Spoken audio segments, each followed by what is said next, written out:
Van Sjoen naar trek in dartbaan. En dat in nog geen ier tijd. Frisian Viking Dartcentrum breidt het uit. En daar is Jitse Grutskop. Ja, absoluut, zeer zeker. Hè. Samen met mijn vrouw hebben we dat we snel voor elkaar kunnen boksen, gelukkig. En ja, we zijn behoorlijk aan de vooruitgang nou.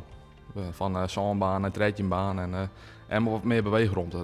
Dat is wel het noffeligste. Want nou weer direct meer meesting verwacht, denk ik. Ja, absoluut. Het moet eerst nog een beetje bekend worden natuurlijk dat we nou grutter binnen en we hebben een beetje zitten. Maar ze beginnen hun paard wel steeds meer te vinden, gelukkig. Maar ja, vanmorgen houden we een kabbeltoernooi en daar hebben we nou Santje voor. Dus dat is tot nou de meeste kabbels die we tot nou te houden hebben. En waar is die grutte dat voorbeeld?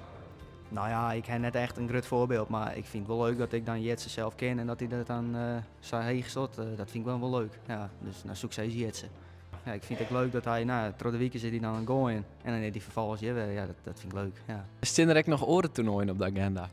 Ja, we gaan elke tongetje gaan we de ranking weer. Het is nou dan weer de simmerranking, die is al rond het tongetje die al weer begaan. Dus dat is onkomende tongetje weer. En dan doen we meestal in het weekend weer een single toernooi. En van 30 juni tot 3 juli is ook de Sport Ondervindingsweek. Doe je hem daar ook om mij?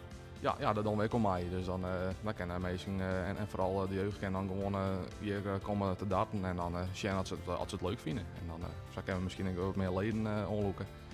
En een paar wat meer jeugd onloeken. Dat ze meer goed darten. En komt er ook nog een groot feest, een openingsfeest? Voorlopig is het dan net. Nee.